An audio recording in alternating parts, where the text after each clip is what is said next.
నేను స్టేజ్ మీద పాడిన పాట ఇప్పుడు ఎంతో వైరల్ అవుతుంది. ఇంకెక్కువనే అవుతుంది. ఆ పాట నచ్చి ఎంజాయ్ చేసి వైబ్ అవుతున్న వాళ్ళందరికీ నైస్, హ్యాపీ, ఎంజాయ్ పండుగ. బట్ నచ్చని వాళ్ళకి I'm sincerely telling I'm not at all sorry.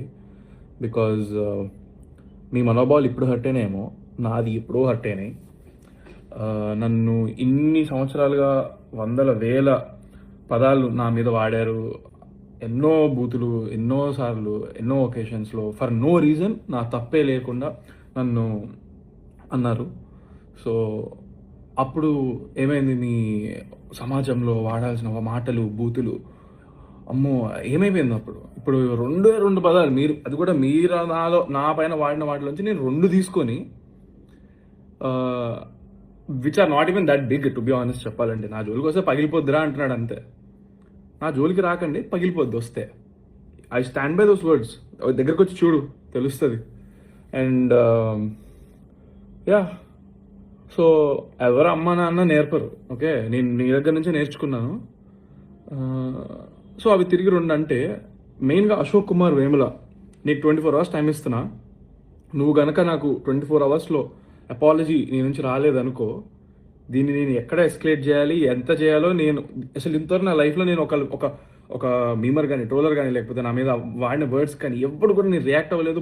అంటే బాధ ఎక్స్ప్రెస్ చేయలేదు, ఎక్కడ ఏ సింపతి కోరుకోలేదు, లేకపోతే కంప్లైంట్ అనేది కానీ, రచ్చ కానీ ఏం చేయలేదు. ఎందుకంటే ఎవరు ఏమన్నా సరే నన్నే అన్నారు, నేను లైట్ తీసుకున్నాను. I took it all as criticism. ఎంతవరకు తీసుకోవాలి అంతవరకు క్రిటిసిజమే తీసుకున్నాను. అండ్ సరదాగా వదిలేశాను.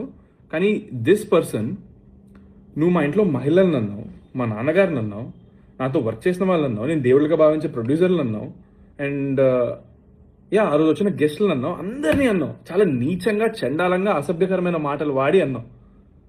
ఒక ఫోన్ వీడియో పెట్టేసి డైరెక్ట్గా మాట్లాడావు. It is not criticism, it was degradation, defamation, insults. నీకుందిరా రే, నేను ఆల్రెడీ మాట్లాడుతున్నా లాయర్లతో. ఫస్ట్ టైం సీరియస్ తీసుకొని నేను ప్రాపర్ వేలో వెళ్తాను. ఇలాగ నేను ఫోన్ ఉంది కదా అని పొద్దున్న లేచేసి ఇట్లా పెట్టేసి మాట్లాడేసి చండాలం చేయడం కాదు. బుర్రు ఉంటే ప్రాపర్గా, కన్స్ట్రక్టివ్గా, ప్రోగ్రెసివ్ వేలో వెళ్ళాలి. నీకు నిజంగా నీకు మనోభావాలు హట్టే, ఇది ఒక సమాజం అని నువ్వు ఒక లీడర్గా ఫీల్ అయ్యి ఏదో స్టాండ్ తీసుకుందాం అనుకుంటే, తీసుకునేది ఏదో సరిగ్గా తీసుకో. అర్థమవుతుందా? అంత బూతులు నేను వాడిన దానికి నువ్వు మాట్లాడిన వర్డ్స్కి అసలు అది నువ్వు ఎలా రైట్ అవుతావు అసలు నీకు అర్థమవుతుందా? నిజంగా నువ్వు అదే ప్రాపర్గా చెప్తే, ఏదో పెద్ద ఆయన చెప్తున్నాడు కదా, ఆహా ఓకే సార్, కరెక్టే సార్, మేబీ